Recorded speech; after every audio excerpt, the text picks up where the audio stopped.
naye bw'ogamba nti saagala kuzaala nga siri kawuloka kuyenyusa ate ddala ng'oli mukazi nsaba Katonda akusasulemu olwansonga nedda bw'ogamba nti lwaki tozaala toyagala kuzaala nze nnako ne benawudde simanyi bankolera simanyi biki and they are so bitter because I am not God, you people. Siri Katonda, I don't know when I'm supposed to give back. There is no married woman in life that doesn't want to give back. It is not there. But when you force me to give back for my husband, there is a way you torment women who are married and you force them to give back. You torment us. I know you want negative energy all the time, but every time you to be the cake. Abachala turekera okubuuza abachala banaffe when they are giving birth. It is very tormenting. Me, one thing I can tell you is the sifa yo bichibye mu because sigwe kusose mu ebintu bingi nnyo and I've never come out to answer anything. Kachibo kuzaala kuneno nakote kusichibanga you need answering. But I'm praying. And I'm chikakasa to one day God will bless me with a child. I believe that's baby fine. Ani yego yakola naye ndagaano nange sinazala myaka nange still that nayo okay yeah it is emotional yeah it is domestic violence by the way yeah no we had to ask the question kubanga but in-laws waliwo abatudde bakola videos ezo abadde ngazirabira nga zimuluma ensonga lwaki tubuuziza ekibuuzo kati ndowooza muli contented yes twagala okwaniriza Akabye Ntate mukwano kwa rape ebibuuzo ebibadde bingi nnyo kati nekituufu simanyi nakyatandika nakyo nekyawabenderanga wali ogenda kunasokendeyo naligenderanga kuba nange sikituufu kale nange ndalabakaawo Wikipedia manyi baba ntambudde embeera amasimu ago tugagyeko obambi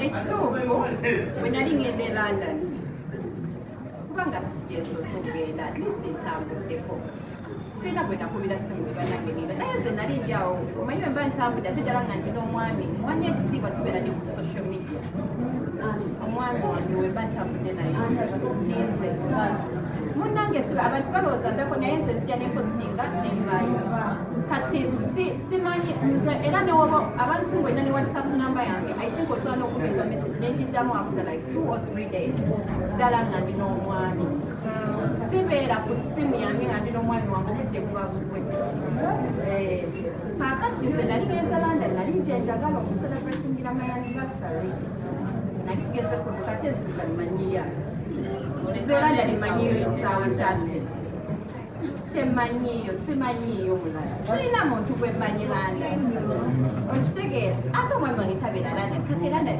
wa mu America watayimudda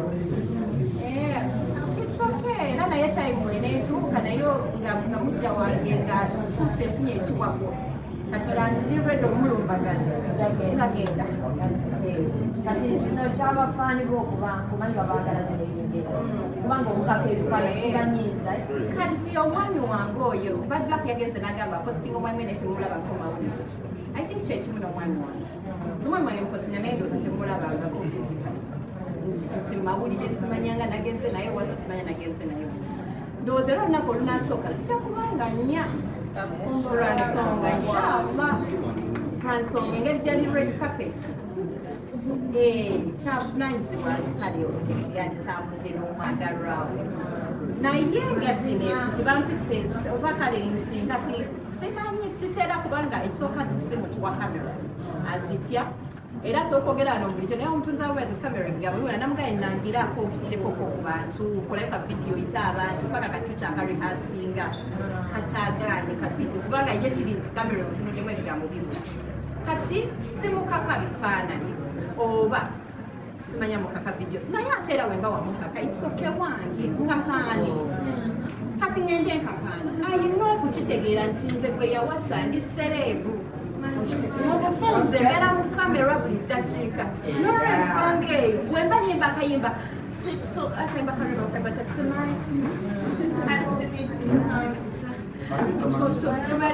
tonight tonight katyagala akayimbe nani abandi nakayimba naye era saa yonna ngenda kapostinga nga nkamuyimbira kati n'olwensonga eyo siyina bwe ngenda buyimbira nina buyimbira mwami binze nange cocktail onookuma bwe baba gansako ebifaananyi kuma kake naye ozaala singa obbaluma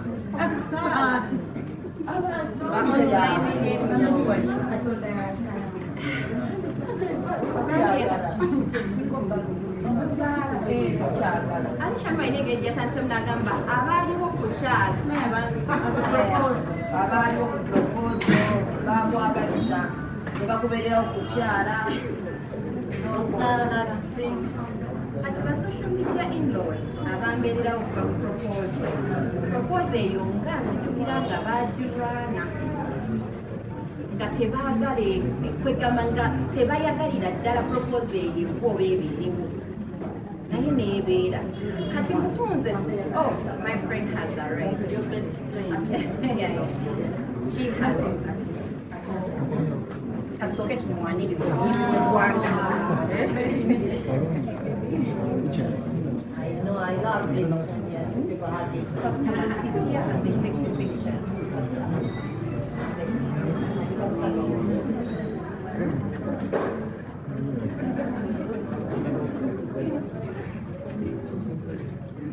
Yes, katika malirizeyo kino then tuwaniriza omuyimbi w'eggwanga gospel best artist abagamba nti sizaala.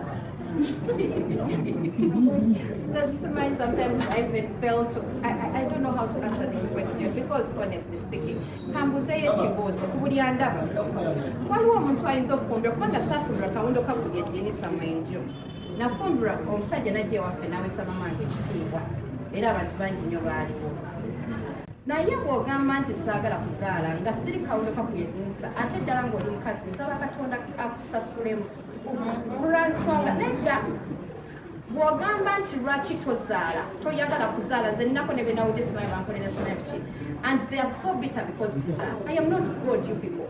Siri Katonda, I don't know when I'm supposed to give back. There is no married woman in life that doesn't want to give back. It is not there. Tekiriwo. But when you force me to give back for my husband, wensula naye, there is a way you torment women who are married and you force them to give back. You torment us. I know you want negative energy all the time, but every time you to be the cake. Abakyala tulekera okubuuza abakyala bannaffe when they are giving birth. It is very tormenting. Tukuma, me one thing I can tell you is the sifaayo biki bye mukumane because sigwe kusose mukuma ebintu bingi nnyo and I've never come out to answer anything. Kati bokuzaala kuneeno nakotte kivangayo unit answering. But I'm praying. Era nkikakasa nti one day God will bless me with a child. Ani yebo yakola naye endagaano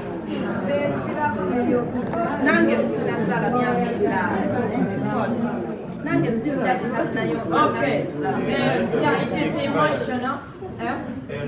Yeah, it is domestic violence. By the way, no, we had to ask the question kubanga but in-laws waliwo abatudde bakola videos ezo abadde nga azirabira nga zimuluma ensonga lwaki tubuuziza ekibuuzo ekyo kati ndowooza muli contented yeah. Yes, kati twagala okwaniriza Akabye Ntate mukwano kwa rape abantu bali so depressed abange musirikeeko abamawulire babawadde bujuisi balinga abatabiiki kati mweno industry titugirudde mu birwonoonyo okwogerako ebirungi obeera osembye nate era rape wano okujjukiza togenda kufuna bantu abiri bakwogerako kirungi bagenda kwogera ekituufu n'ekifu ebyo batwogeddeko bingi ate n'ekirala buli lwonoonyo okwagalwa ensi yonna oyonoona okitegeera nzooza lwaki nkyazaala paka kati nkola ttiimu ya mupiira nina abantu abagenda okunjagala unconditional love. Jonah will never trade me for anything. Trade me. Betray you.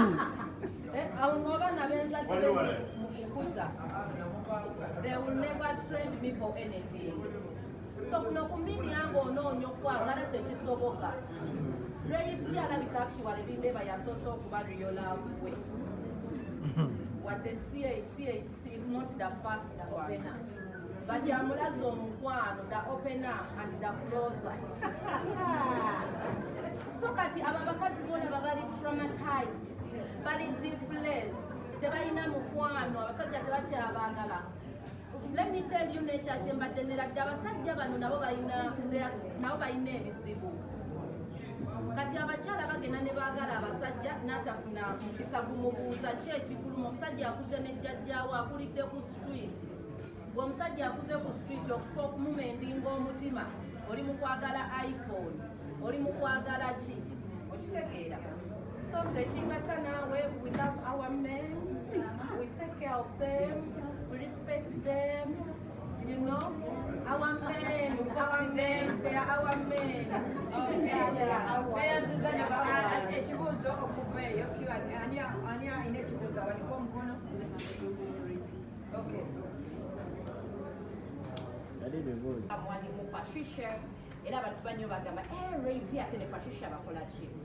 Naye twali awo tuzanyira kati baana mize egibeera amasomero okufuna embuto, okufuna HIV, emize abaana okutoloka amasomero era kyobola bati muvi eyo at the moment era ekyazanya amasomero.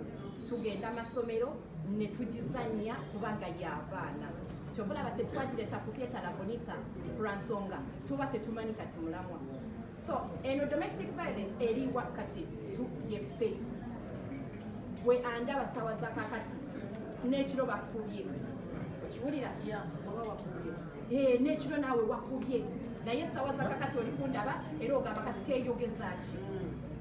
Naye ng'ekituufu naawe okimanyi nti no ki? Domestic violence gyali kubanga naawe oli mu practicinga.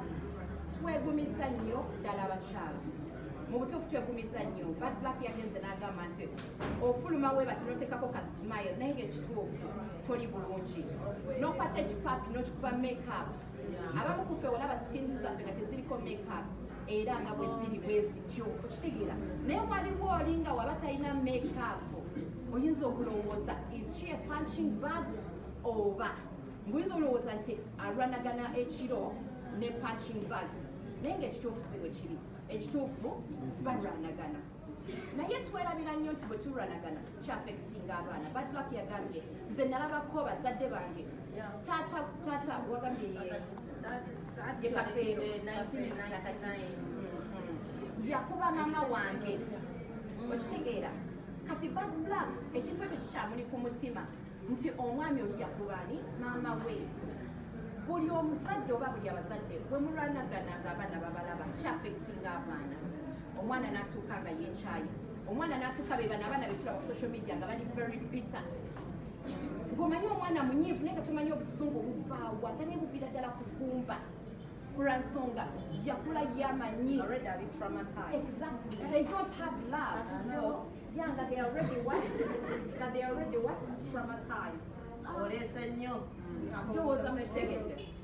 The kids are already traumatized. So n'olw'ensonga eyo. We are here to fight domestic violence because I believe it doesn't affect the two people that are in this, but it affects everyone around it. Omwana akula n'abeera nga tasobola kuwa respect mukyala we. Omwana akula n'abeera nga tasobola kuwa respect musajja lwa nsonga ki? Yakula alaba nga taata akuba maama, maama akuba taata. Ninako muvi gye nalaba omwana yagaana okufumbirwa. Gagamba maama sagala genda mufumbo nange bankube. Nafuna sente. Exactly. Omwana nagagawala nafuna sente. Nga naye agamba nze maama nja kubeera wano naawe mu nnyumba. Maama ye n'amugamba nedda. Osobola ofuna omusajja omulala. Kitegeera nti leero tuvaayo we tulaga abasajja baffe ne tubagamba nti omusajja ono anjagala. Nga mutuufu olabira ddala omufano we guli. Abali traumatized bagamba mubikola mu kamera. lwansonga balina obusungu kubanga bo balaba tekisoboka kubeera nti olina omuntu wakwagala. They feel it's impossible. Nayenga, it is possible. That is why we want to fight domestic violence and spread love. Me as a person, I am love. I am here to spread love. I meet so many men bagamba bali tuyigiriza abakyala waffe twagala. Ennaku zino abakyala bakyusamu batwagala. Kati bwe tetupostinga because twagala balunya. Twagala mutu. You get motivated. We are doing this so that you get the love. We are doing this so that you're motivated. We are doing this so that the children we are raising bakulanga baina love. Your children, actually, we are helping them. Abachala batamani mukwano. February tupostinga abava baffe. Tubayamba how they can handle their man. Yeah. Musajja walula ebwana mu camera. Walonga bete wantu wonna. Naye nze mbeeramu. So we are teaching you how you can handle your man. When you go, they are traumatized, they are stressed, they are diploma.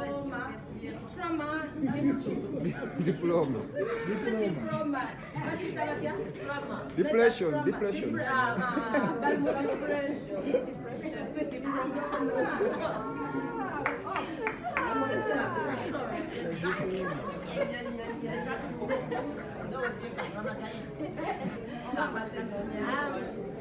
Nayenga tukomyewo ku mulamwa nze ng'omuntu njagala okulwanyisa obutabanguko mu maka njagala nga kyetulaga ku social media ddala kyekyo kyetuli ewaka kubanga era nakyo kituufu gye bali abalaga ku social media nga balaga nti bali happy nga naye mu byaddala they are not happy nga mu butuufu they are going through a lot. I am so real, and that is why so many people don't like me because like I am real. Learn to be real. Women, learn to stand up for yourselves. Abasajja baneno but learn to speak out. It is very important to be outspoken. When you're outspoken, you will get to the president because you're outspoken. You can explain yourself. You can express yourself. When you get to the gate, for people who have to parliament, for people who have gone to those big offices, you know, even if you get to the gate, bagenda kubuzochi oyagala ki ogenda kulabani oyina appointment kati woba toli outspoken nga tosobola kwenyonyolako kigenda kulema bagambe ndewa kati ffe tuvayo ne tuwogera gagamba omuwala oyo ekikulu ayogera nnyo kanjogere nnyo kubanga sikubwa exactly kanjogere nnyo kubanga sikubwa ate saagala kubwa ate saagala kujogebwa abakyala mukkiriza okubajoga abaami mukkiriza okubajoga naye ng'ate ffenna tusobola obutajoga mulala kasita ffenna tumanya kye twagala n'omanya nti obufumbo buno mbulimu lwaki si lwa ssente mbulimu lwa mukwano kubeera nti no nsobola okwogera ne munnange ne mugamba nti naye gundi ejjo wasuze wabweru lwaki wasuze wabweru notakommunikatinga n'atakuba luyi kubanga omusajja omulala omukubi aba yakuyisiza mu ddoli nagamba nze tebambuuza gyenva